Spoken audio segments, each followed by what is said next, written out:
muddadii aad xiriirka lahaydeen adiga iyo Safiya in bulshaduna ay sheegayso iyaduna ay sheegtay in lacag ay jirtay aad ku handaday oo aad tiri hadii aad lacagtaasi bixin weydo muuqaalada iyo sawiradaas aan soo bandhigaya arintaasi maxaa ka jirayada waxa jirta lacag $22,000 oo la carabaabay oo dalbatay ma jirta lacagtaas saan horeba kuugu sheegay waxaan kala soo fariistay ma diyaar wahay wixii aan Safiya ka maqlay inaan ka jawaabo taas waligeed carabkeeda kama hayo laakiin marka cid kale oo bilaadan oo meel ka hadlaysana waqtiina ku lumiyo ama waxaan munaasib ahayn ama waqti xaadirkan bartankeeda ama cilmi ay sameynaysaa ma jirto waxgaag halkani waxa ku sugan barbarkayga Cabdi Ciise Cajuun oo runtii ah abwaan da'yar kana mid ah dhalinyarada magaalada Hargeysa hadda ku nool Cabdi sideen loo wada soconay baraha bulshada maalmihii ugu dambeysay waxa haystay sawiro iyo muuqaalo laga duubay fanaanadeena qaaliga ee Safiya Tusmo oo runtii ah hooyo Soomaaliyeed isla markaasina lagu soo bandhigay baraha bulshada taasi oo muran fara badan dhalisay bulshaduna kala duwan ay uga daran celiyeen bal ugu horeyn waxaan jecelahay maadaama adigu aad tahay eedaysamihii loo soo jeediyay inuu falkaasi ka dambeeyay oo sawiradaasi soo dhigay bal qaabka ugu horeeya ee aad isku barateen adiga Safiya iyo xilligaad isbarateen inaad noo sheegto sagale horta walaal aad iyo aad baan ku salaamayaa adiga iyo ummadda Soomaaliyeed ee daawanaysa aniga Safiya waqtigan isbaranay hadda waxaan isnaqaanaa muddo ku dhow 2 sano waxaan isku baranay suugaan silsilad ka bixi jirtay channelka Cabdi Askari TV oo isagana halkan aad uga salaamayo oo silsiladii ahayd hablayo xishoodkii xageebad ku xorteen ayaduna hees ku lahayd anaan hees ku lahaa marka waqtigan isbaranay waqtigaas ay ahayd muddada hadda laga joogaano waa 2 sano 2 sano wahagaag goobtii ugu horeeyay isku barateen ما إنه تلفون كود هذا الله سينا نسرقنا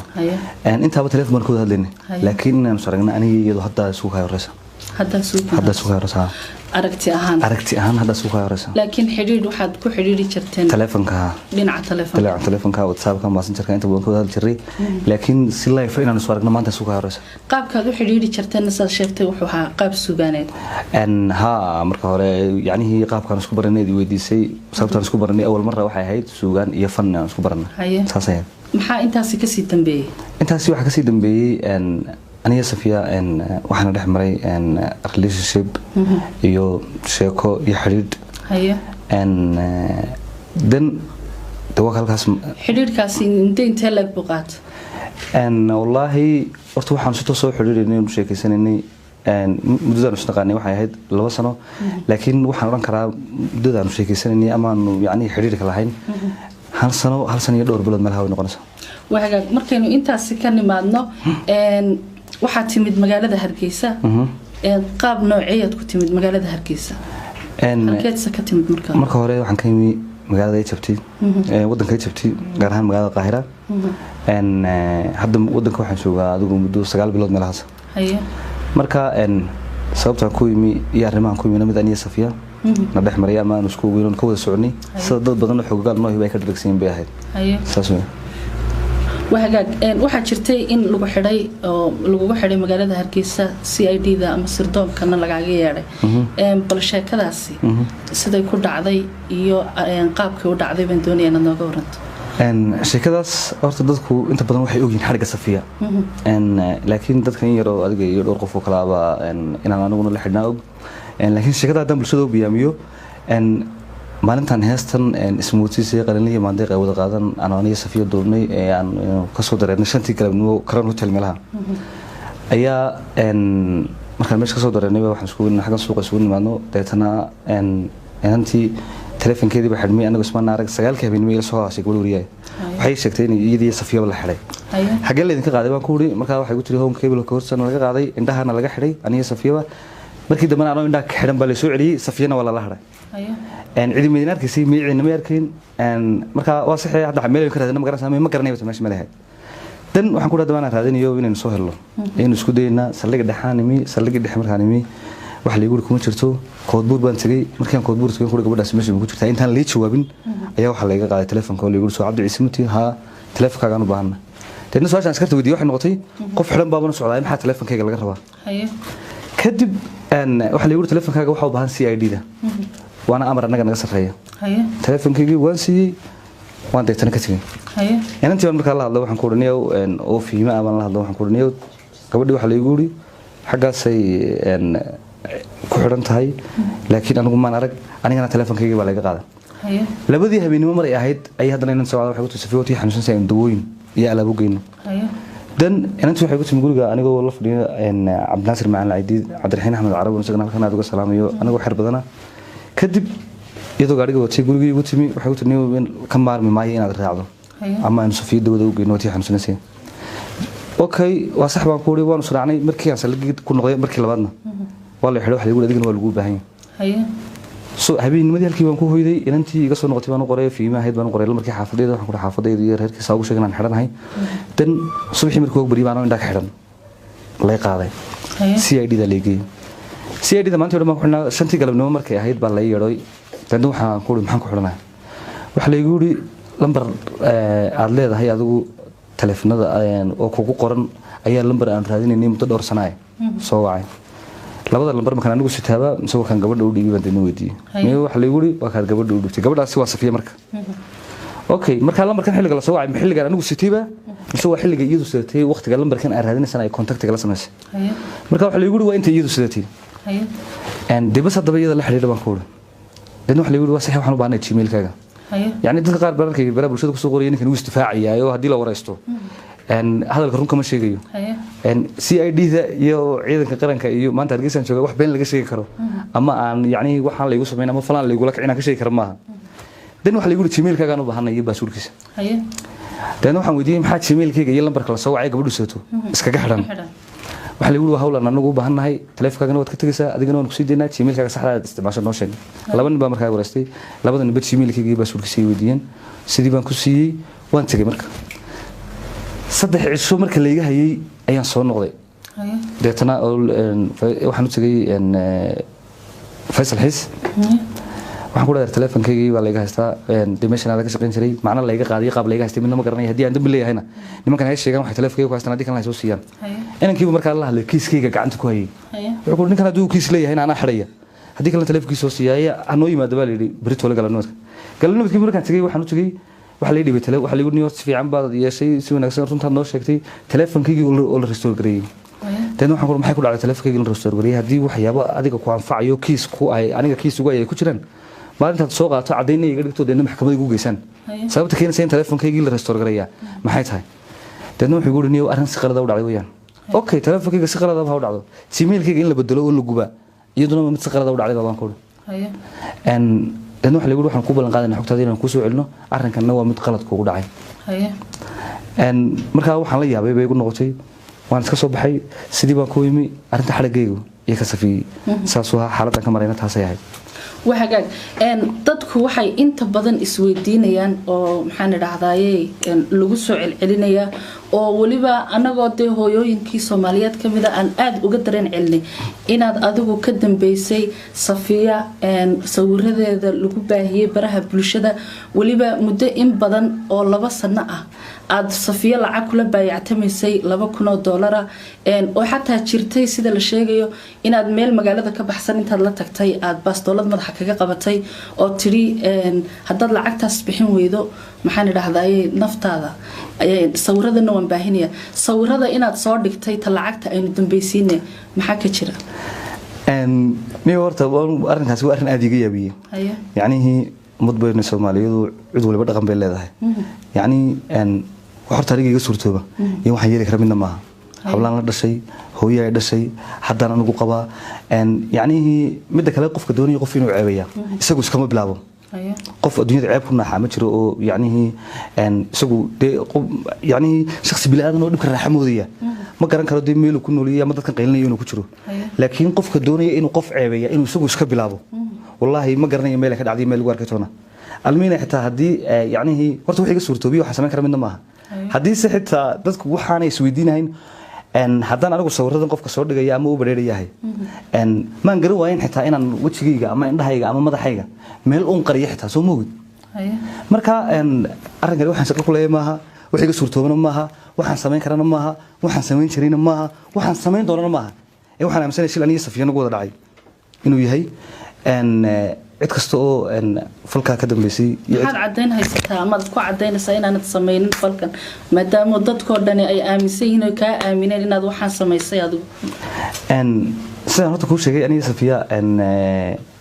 horba kugu sheegay waxaan nahay laba qof oo relationship ka dhaxeeyay haddii aan markaa u baahnahay ceeb aan iyada ula bareeraya inay jirto ma waayin sawir kaligeeda laakiin ceebta aan walaashay la doonayo anigu iskama bilaabeen waxgaag abwaan Cabdi Ciise waxa intaasi sii dheer maadaama ninka gabadhiisu ay tahay hugiisa oo ay tahay inaad yani maadaama hugaygi tihiin inaad noo xil qarisaan asturtaan Safiya waxay sheegtay in gurigeedii ay ka dhax bilaamatay sheekadu oo yani adigoo ninkeedii aad ceebaysay bulshaduna waxyaabaha aadka ay uga dareen celiyeen ee looga fal celiyeen ilaa anaguba aanu ka xumaanay ay tahay naagde ama gabadh uu ninkeedii ceebeeyay oo maradii ka qaaday arintaasi maxaad kaga jawaabaysaa san horaba kugu sheegay horta ninka gabadhan ceebeeyay waa adiga horan kugu sheegay waa ka madax banaanahay oo waana ceeb aniga iyada nagu wada dhacday arrinka qabista markay noqoto aniga Safiya ma relationship naga dhaxeeyay sheeko bisayna gabadheedii ahayd relationship iyo sheeko way naga dhaxaysay laakiin qabid aniga Safiya aan isqabnay ma jirto haddii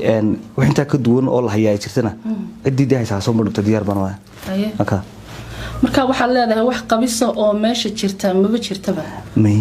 maxaad ku cadeynaysaa wallaahi kulley guurku waa wax weyn Safiina waa gabadh caana marka la isguursanayana wax qarsoon maaha marka la isfurayana wax qarsoon maaha marka hadda tusaale ahaan walaashii Safiya saan anigu iyada ka maqlay ama kalibadan daawaday 3 jeer bay hadashay marka koowaad ee ay yani arrinkan laga jabsaday sheegaysay waxay sheegtay in relationship yeelan karto qof cid relationship ka dhaxaysa jirto oo relationship naga dhaxeeya jiro marka labaad wareysiga ay shiina culeysay waxay sheegtay in dad isqabay oo isjecel nahay dadkana naga dhax baxaan marka saddexaadna waxay sheegtay inay furiin dalbatay kiina ay ku guuleystay oo la furay waa isla muddo 5 cisho gudahooda waa saddex hadaloo madiinada u dhaweyn sax wala la marka hadda muhiimadda markaan ku soo ururiyo aniga iyo inta wax qabiso naga dhaxeeyo oo meel noo yaala habeelaatay ma jiro waxagaag waxa jirtay muddadii aad xiriirka lahaydeen adiga iyo Safiya in bulshaduna ay sheegayso iyaduna ay sheegtay in lacag ay jirtay aad ku handaday oo aad tiri hadii aad lacagtaasi bixin weydo muuqaalada iyo sawiradaas aan soo bandhigaya arintaasi maxaa ka jirayada su'aasha anigu hadalka iyada kamaan maqal laakiin waxay cid kale yiraahdeen ama qof YouTube yiri ama qof kale live ka hadlaya yiri aniga waxay qosay maaha kaliya waxaan diyaar u ahay wixii aan walaashay ka maqal kaliya inaan ka jawaabo marka waxaan sinay waxyada ka soo baxay maaha waxaan hadda anigu jawaabo ayana maaha because waxay tiri maaha خلاص waxagaag waxa jirta inaad baxsatay sida dadku sheegeen Ethiopia u baxsatay arinta baxsiga maxaa ka jira horta sheekadan waxay socotaa muddo 6 cisho anna sida sagalay adigu wogtahay waxaan ka maqnay magaalada waxaan ka maqnaa 22 cisho marka falku goortu dhacay iyo goorta anigu tagay horta wax isu dhooba ma yahayn marka wuxuu ma arkaa in hadal meel waayay haddaan baxsaday hadda waan ina soo noqday cidii doonaysa hay timaadada waxagaag waxa jirta lacag $22,000 oo la carabaabay oo dalbatay ma jirta lacagtaas saan horeba kuugu sheegay waxaan kala soo fariistay ama diyaar wahay wixii aan Safiya ka maqlay inaan ka jawaabo taas waligeed carabkeeda kama hayo laakiin marka cid kale oo bilaadan oo meel ka hadlaysana waqtiina ku lumiyo ama waxaan munaasib ahayn ama waqti xaadirkan bartankeeda ama cilmi ay sameynaysaa ma jirto mar kale aan kugu celiyo lacag $2,000 ayaa bil kasta ay biil kugu soo diraysaa leeyahay Safiya arinta kale iyadana maxaa ka jira horta laba qof sheekaystay relationship ka dhaxeeya wax way day isu dirayaan wax way kala qaadanayaan oo way magaranaysaa wax kasta dhex mari kara laakiin cadadka la sheegay iyo waxaan aniga Safiya isu diri jiray anigu ma ogi oo $2,000 ee bil kasta joogtada hayo ama aanu kala badsano ama aanu kala yareysano laakiin dadka marka ay sheekay xiriir dhaxayaan wax way sasinaya waxay laakiin Soomaalidu cabiratay wallahi iyaga ka jawaabaya waxagaag waxa jira Facebook lala dhaxmaray imika qaybaha baraha bulshada oo daqiiqad loo soo update gareynayay oo ilaa sawir aan galay la soo dhigay oo adiga ka hadlayay Facebookaasi ma adiga isticmaala anigu facebookigi muddo 5 cisha deactive baan ka dhigay hawada baan ka saaray laakiin waa fake account iyo dad ama falo ku raadsanaya ama wax kale ku deedeeyay wax facebook hadda anigu gacanta igu jira waqti xaadirkan ma jiro hal facebook baan isticmaalaa kiina deactive baan ka dhigay hawada buu ka maqan ma jira intii ay soo baxday sawiradan lagugu eedeeyay inaad ka soo dhigtay walaashin Safiya Tusmo wax dhibaato adiga ku soo gaadhay maxaa ku soo gaadhay nasabcay bay soo gaadhay hanjabaad bay soo gaadhay qaar la waan ku dilaynaa bay soo gaadhay qaar la hargeysa sidii soo noqon bay soo gaadhay yacni tii adigu waa yacni wallahi waxaan xitaa yacni hadal aan de meel u haystay iyo meel u socday iyo meel ka socday min aan garanayn baan de wararkayo waan dhaafayo laakiin de haddii ay tahay adiga habaar kaysa leecayo haddii habaar tahay adiga habaar kaysa leey habaarayo haddii aan jabaad tahay wax qarsoon bade maaha markaas u soo jeedinaysa bulshada Soomaaliyeed bulshada Soomaaliyeed waxaan soo jeedinayaa horta dad 1 milyan ku dhow ayaa baraha bulshada naga habaarayay oo in badan habaartamay oo ma garanaysaa waxaan horta ilaahay magan ugahay inaan ummadda Soomaaliyeed iyo habaarkeeda aanu qasaarin mid ilaahay ka aqbalo oo noqdo hadaad falkii geysatay hadii marka hadalka waan ku soo wadaayay hadii waxaan anigu sameeyay uu yahay ummadda Soomaaliyeed ee 1 milyan ku dhaway habaartamaysay waxaan habeenka caawa jecel in ilaahay ka aqbalo waxaan geystay haduu anigu yahay inaan ilaahay iga harin ummadda Soomaaliyeed habaarkoodaasi igu dhaco hadii kalena cid geysatay uu ku dhaco sideed u aragtaa in tabriyahan dambe waxa soo badanaya in gabdhaha la ceebeeyo adigoo kaba midaba deemka eedeysanayaashii inkastoo halkan iska difaacday sideed u aragtaa qof gabadh ah oo waliba ama caan ha noqoto ama yey noqonin in la ceebeeyo ama la handado oo la blackmail gareeyo loogu hanjabo waxaan ka hayaa iyo waxaan kugu sameyn doonaa waxaan arkaa wax aad iyo aad u foolxun وحرانا دقن كإسلام كبحسن دين الإسلام كبحسن دقن كصومالي كبحسن يعني أو وحدة لتلمام واحد لقول تلمام كرعان وتريم به وحاجات مركينو كسر نقلنا واحد شرتا هاس أي صفية قاطو هاس تو حلا هذا وقيقيا هاس تاسي بالقصة ده أيام شعلين النوع شكس ni horta heestaasi waxyaabo ugu badan la soo diriyay dadku ay ilaahayeen ninka gabadha san ugu hoybaad horta ummadda Soomaaliyeed waxaan sheegayaa qofna madidiisa laguma gowraco heestan horta aan iska lahaa qisada heestuna sidan ma yahayn aniga Safiya wax naga dhaxeeyna ma yahayn waxaan taayada ka sameeyna ma yahayn waxaan iyadoo sameeyna ma yahayn waxa jirtay in Safiya habeenada ka mid la soo hadashay yani inaan saaxiibnayo oo leeyahay Khadar Fiyoore Khadar Maxamed Abukur ninka la xanka saaray isagana halkan aad iyo aad uga salaamayo ayaa waxa ku soo gabadh baa jirta doonaysa hees deetana qisad dhaba marka maxay u baahan tahay in looga sameeyo waxa ku tiri gabadha ninkii ay isqabeen ee hore ayaa ninku kula lahaay wuu dhibay deetana wuu furay ciyaalkii iyadoo haysta wiil kale oo Soomaaliyeed relationship dhex maray marka xaqay ka eegaysay inay kaga reysato dhibtii rafaadkii kii hore soo mariyay ayaa kiina iyadoo guursan ku noqday midkii kaga daran marka wayna jeceshahay hadda qof ay ka go'aan qaadan karto ama ay ka tagi karto ma aha deeto waxay u baahan tahay in qisadeedan loo tixgeliyo hees looga sameeyo waa sax waan ku wuri habeenkii horta heesta beejka koowaad sameeyay ninkaasoo ila fadhiyay laxan ku saaray Khadar Fiyoore dan gabadha heestii waqtiga ay soo bixileed aniga Safiya waan ku hadalno waan weydiiyay marka waxaan ku gabadhii inantii maxaa ku dhacay heesteedii oo deedna waxay ku tiri gabadhii aabaheed baa dhintay gabadha waxay igu sheegtay magaceeda in Farduus la yiraahdo I think Minnesota iyo Minneapolis labada mid bay deganeed markii dambana inay Nairobi qabatay marka heestaasi waxaan naga naqusayna ma yahayn waxaan iyadoo sameeyna ma yahayn waxaan qisadayda ka sameeyna ma yahayn ee waxaan gabadhaas u sameeyay ayay ahayd sida de aniga iyo ninkaasi waa aanu ka marxaati ahayn ee walaashay anigu ma aan isloognahay waxaad ugu dambeyn fariinta diraysaa maxay tahay ugu dambeyn fariintan diraya aan rabeen halkan ka diro ama ummadda Soomaaliyeed u sheego waxa weeyaan dadku horta garba iska qaadan waqti xaaladdan xitaa anigu imka waxaan dhibano waa cidaan dhibano oo hayba garan maayo haysato aan ka ahayn dad Facebook iyo YouTube ka qaylinaya marka laga reebo hadallada de walaashii ka soo yeeran hore uga soo jawaabay laakiin Safiya ma oran ninkana waxa ka soo dhigay Safiya ma oran ninkana ay ceebeeyay oo inta jeeray hada shabadii qof yaani sida Ilaahay ku ogeeyay ma xaqo tahay u hadlaysa beed waan uga mahad celinaya laakiin ummadda le waxaan baa dhacay iyo sidan baa dhacday waxaan leeyahay wax kulli hubsima hal balastaabay Soomaalidu tirada qof kasta iyo wuxuu qabanay Ilaahay baa marka waligiin yaalihiin dadka waxaan ku weenayaa inaanay gar qaadin iyagoo on labadii qof labadaba arag deyntaas uu gadhay aad iyo aad noo salaamay inkii soo caayina waan salaamayaa kii soo hawaarina waan salaamayaa kii difaacina waan salaamaya dhammaan waa dadkayga kulay hadii ama qalad aaminsanayeen oo yacni fikir qaldan laga dhaadhiciyay iyo intii ka saxan haysatay aniga ila socotay labadaba maanta waa dadkayga iyagana waan salaamaya وهاجاج أدب ما هتصنت هاي كاسنا وحوها عبد عيسى عجون أبوان كدأ ذير ونكور سنة أرميه براها كل شدة قبصدي ولاش صفية تصبو تانية كلانتي دم بس دا سينا بتقلي أدب ما سنتين